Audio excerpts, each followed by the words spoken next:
Alors on est en direct.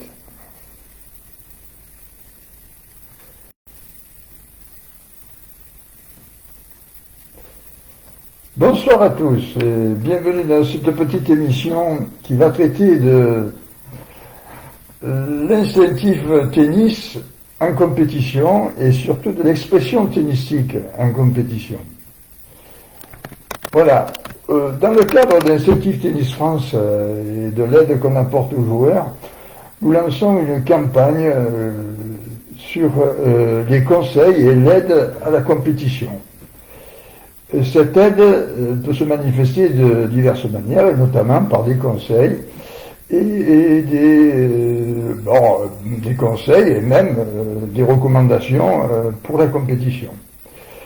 Et ceci, quel que soit le niveau des joueurs, leur niveau technique, leur classement, etc. D'abord, je vais présenter ce qu'est.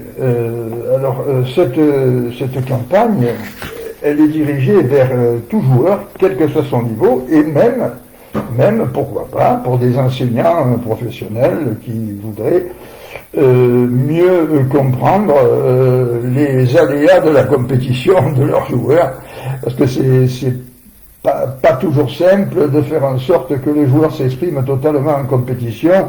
Après l'avoir entraîné pendant des heures et des heures, on est souvent déçu du résultat. Donc, l'instinctive tennis et surtout l'expression tennistique en compétition, eh bien, c'est le niveau d'implication psychologique et nerveux dans la recherche de performance et de surpassement de soi dans la compétition.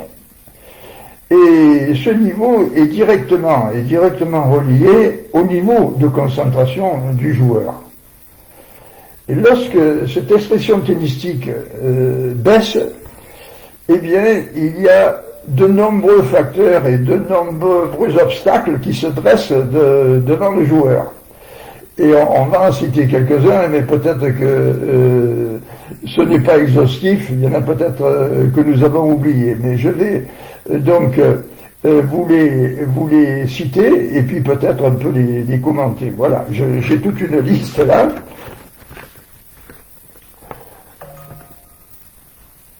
Voilà, comment se manifestent donc ces obstacles? Eh bien, on va en faire une liste toute simple. D'abord, il se manifeste lorsque on est souvent remonté en compétition. On mène, et même quelquefois on gagne le premier set, on est tout près de prendre le second et on se fait remonter, même quelquefois lamentablement. Et cela peut devenir une habitude. On est souvent remonté. Eh bien, cela est dû à la concentration. Il y a une baisse de concentration parce que le joueur commence à douter. Étant donné que ça lui arrive souvent, chaque fois qu'il mène, il se dit pourvu que je ne sois pas remonté au score. Et c'est ce qui se produit parce que le joueur a peur d'être remonté. Et cette peur est considérée par l'inconscient comme une volonté d'être remonté, vous voyez, hein. L'inconscient étant l'ombre, comme je l'ai souvent dit, étant l'ombre du conscient, il ne comprend pas les négations, les peurs, les doutes. Quand il y a des doutes, il pense en positif. Oui, voilà. Par exemple, pourvu que je fasse pas cette double faute au service de conclusion de mon match, eh bien je vais la faire. Si je me dis pourvu que je la fasse pas, je suis sûr de la faire. Tout simplement parce que mon inconscient va comprendre que je veux la faire, je veux pas gagner en quelque sorte, n'est-ce pas? Donc voilà, c'est vraiment pervers. Le côté inconscient est vraiment pervers pour le joueur. Et il se manifeste donc dans cette remontée fréquente au score. Alors ensuite, ça c'est une première, mais ensuite on en a une bonne dizaine. Le deuxième, on a quelquefois des difficultés à conclure. Lorsqu'on arrive pour gagner le match, eh bien, ou même gagner un set, eh bien, les dernières balles, on n'arrive pas à les marquer, on n'arrive pas à jouer son plein tennis sur ces points importants, les dernières balles. Alors pourquoi? Alors certains appellent cela la peur de gagner. Mais en réalité, non, c'est pas une peur de gagner, c'est surtout une peur de perdre. Parce que, en jouant cette dernière balle, je me dis, pourvu que je la manque pas, n'est-ce pas? Mais c'est un peu comme on vient de dire, les remontées au score, hein, pourvu que je ne sois pas remonté, là, il s'agit du joueur qui se dit, mais pourvu que je la manque pas, cette dernière balle, et là, encore une fois, l'inconscient nous joue des tours, il va nous amener à faire des erreurs sur les dernières balles, celles qui nous amèneraient à la victoire. Ensuite, comment encore se traduit? Alors tout ça, c'est un défaut de concentration. C'est-à-dire que la concentration diminue ou même disparaît totalement dès qu'il y a stress, dès qu'il y a pensée négative, dès qu'il y a peur, la concentration s'efface et on la perd. Et pour la retrouver, bien sûr, il y a des techniques, Instinctive Tennis, c'est fait pour ça. Et pour la retrouver, il faudrait la retrouver en 5 secondes, c'est ce que nous proposons dans nos stages. Il faudrait retrouver la concentration très rapidement. Déjà, pour l'obtenir, c'est assez difficile. Pour la maintenir, encore plus. Mais si on la perd pour la retrouver, alors là, bonjour les dégâts, c'est pas si facile que ça. Voilà. Donc, le jeu petit bras, lui, c'est exactement du même topo, quoi. C'est la même chose, sauf que là, il y a le stress amène chez le joueur un manque d'oxygène, donc un manque, le cerveau en consommant une bonne partie, au moins un cinquième, 20% de l'oxygène est consommé par le cerveau, mais s'il en manque, effectivement, la lucidité baisse, et puis les muscles en ont besoin aussi, mais comme il y en a moins, les muscles se tendent, et on aboutit à ce jeu pouce-pouce où on pousse la balle plutôt que de la frapper. Voilà, c'est le jeu petit bras. Et bien pour en sortir du jeu petit bras, c'est pas si facile non plus. Il y a bien sûr des techniques que j'indiquerai, puisque je vous propose là aussi de me suivre en individuel, et c'est gratuit aussi. Vous pouvez, je vous mettrai le lien, vous pouvez demander un créneau gratuit de 30 minutes pour que je puisse intervenir, vous aider individuellement dans cette campagne qui, je le rappelle, est gratuite et c'est lancé par Instinctive Tennis France, dont je suis président. Et donc nous lançons ça pour au moins 6 mois à travers les réseaux sociaux, mais aussi peut-être en pratique dans vos clubs si vous désirez une conférence ou un petit stage. Voilà, je suis disponible pour cela. Voilà, donc on a vu le jeu petit bras, mais c'est le manque d'oxygène, c'est aussi une crainte de ne pas s'exprimer totalement dans la compétition. Quelquefois, c'est même une crainte de ne pas apparaître comme un bon joueur. On se dit, il y a des gens autour, ou bien il y a mes parents qui sont venus pour les plus petits, pour les ados. Les parents sont venus, pourvu que je joue bien, et bien là, c'est le contraire qui se produit. C'est que je finis par ne plus m'exprimer du tout dans mon jeu et dans mon tennis. Alors, il y a aussi, en 4, puisque là déjà on en a passé 3, mais la 4e, c'est les nombreuses fautes non provoquées. Je vois des joueurs, même qui s'échauffent dans les petits carrés, faire des erreurs. Et ce sont des erreurs non provoquées, ça. Eh bien, elles sont souvent à l'origine des défaites. Voilà, parce qu'on les compte pas, celles-là, on les compte pas, c'est l'adversaire qui les compte, mais nous, on ne s'en rend pas compte que c'est des points à moins, c'est des points à moins. Or, elles sont tout à fait,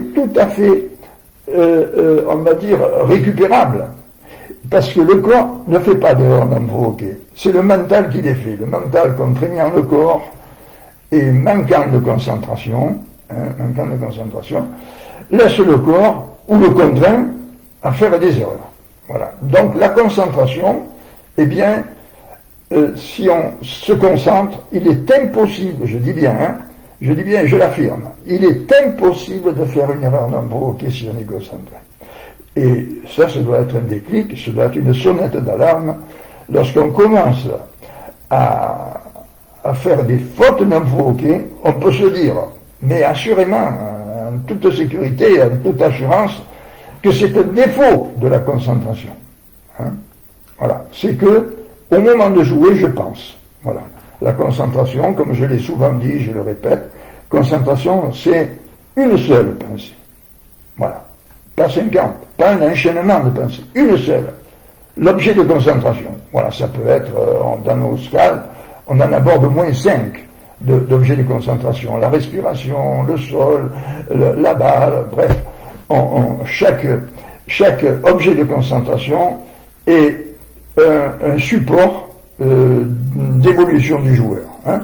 Il y a 5 niveaux dans la préparation des joueurs de tennis avec notre méthode, avec Instinctive Tennis, et ces 5 niveaux, chaque fois, on peut changer d'objet de concentration. Mais c'est une seule pensée, hein, donc il faut bloquer la pensée au moment de jouer.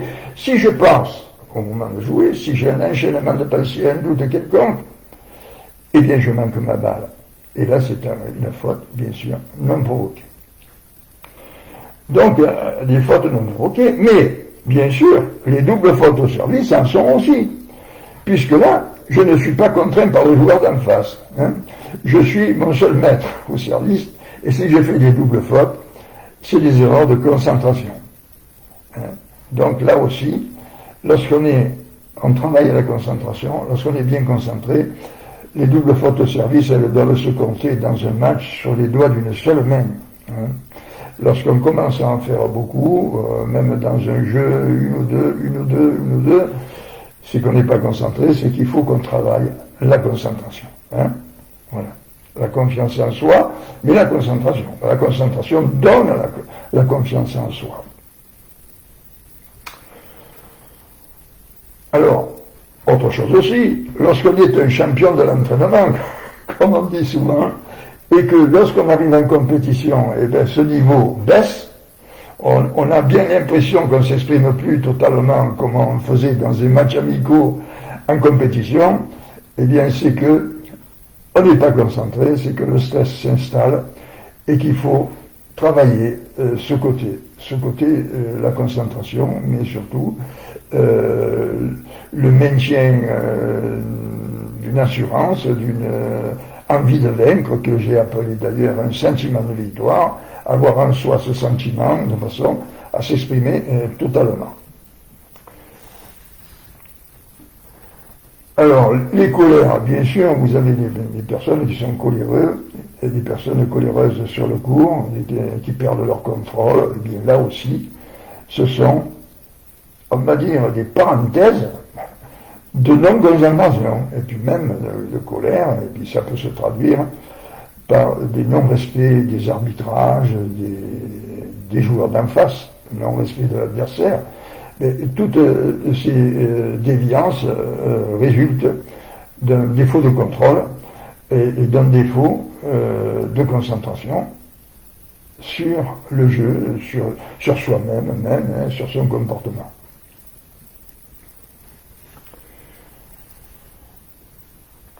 Autre phénomène qui est dû au manque de concentration et surtout au manque de mémorisation des défaites, et là on attaque un niveau qui est abordé dans nos formations pour les enseignants professionnels, c'est la mémoire émotionnelle du jeu. Là, la loi des séries, ça n'est une. La loi des séries, c'est l'expression d'une mémoire émotionnelle mal alimentée par des craintes. Hein. Dès qu'on perd un match, 2 matchs, 3 matchs de suite, s'installe le doute. Bon, et le doute, ça ne suffirait pas à provoquer ces séries. Le doute s'installe dans une mémoire qu'on appelle la mémoire émotionnelle, qui est inaccessible à la pensée, et qui se traduit par la même chose. J'ai perdu, je ne l'encaisse pas, hein, et bien, je ne veux plus perdre, cette peur de ne pas perdre se traduit pour l'inconscient, ben il veut perdre. Donc, quand on a commencé une loi des séries, et bien pour en sortir, c'est plutôt difficile. Bien, dans Instinctive Tennis France, on a 30 ans d'expérience sur la psychologie du tennis, et on peut aider les joueurs qui en sont finalement victimes. Et parce que c'est atroce. Et quand on aime le tennis, on aime l'expression dans le jeu, et qu'on est affronté à une telle série, on est sous la couette, quoi. On est malade. Hein. il est très difficile d'en sortir parce que cette mémoire est inaccessible à la pensée. Il faut la travailler par des techniques de souffle, des techniques de visualisation, tout ce que nous faisons dans nos stages, et nous aide aux joueurs, même aux joueurs de haut niveau. Voilà. La loi des séries et par... Bon, alors, une autre, je vais encore... bon, là aussi, c'est toujours la même chose, l'inconscient et cette mémoire des émotions qui fait que le joueur est souvent confronté à ces obstacles. Mais la dernière, c'est un joueur que je n'aime pas. J'aime pas son jeu.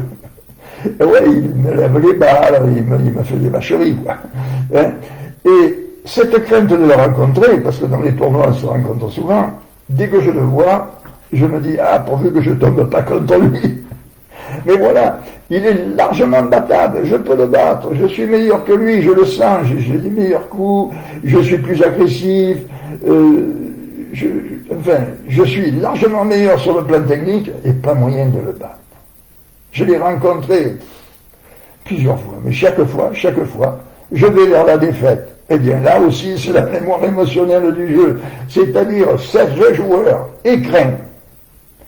Et lorsque je vais le re-rencontrer, je me dis, pourvu que je ne reperde pas, ben ça suffit. Pourvu que je ne reperde pas, l'inconscient, lui, il traduit, il veut perdre encore contre ce joueur. Eh bien, on va le faire perdre. On va le tirer vers la défaite, mais alors, méchamment, fortement, et il va perdre. Voilà, je pense avoir fait le tour ben, il y en a 9, j'en ai cité 9, mais vous pouvez en trouver beaucoup plus, je pense. Eh bien, tous ces avatars, ces avanies, même on peut dire, sont dus à la mémoire émotionnelle du jeu. Mais malheureusement, elle est peu travaillée dans l'enseignement classique. Très peu travaillée. Et Incentive Tennis France est là pour former les joueurs, pour aider les joueurs, mais aussi pour former des enseignants à cette technique, à cette méthode Incentive Tennis, qui s'intègre facilement d'ailleurs dans l'enseignement classique. Elle ne change pas l'enseignement classique. Ce qu'elle ajoute, c'est le travail avec la mémoire émotionnelle du joueur. Savoir comment dialoguer avec elle, comment l'alimenter positivement, etc. Voilà. Donc, en plus, bon, moi, si vous rencontrez une des difficultés que j'ai citées, ou peut-être une autre, n'hésitez pas à faire appel à moi. Mes conseils sont gratuits et vous pouvez les avoir dans un créneau, dans un rendez-vous individuel, en vidéo directe comme celle-là, mais là vous pourrez vous exprimer, vous pourrez raconter ce qui vous arrive et j'essaierai, bien sûr, j'essaierai avec mes moyens et avec mon expérience de vous aider et de vous faire en sorte que vous vous exprimiez totalement en compétition. Moi, je vous dis bonsoir, je vais vous marquer en commentaire le lien pour prendre un rendez-vous si vous voulez avec moi. Et je vous le dis encore, c'est gratuit et sans engagement de votre part. Je vous dis merci et bonne soirée, bonsoir.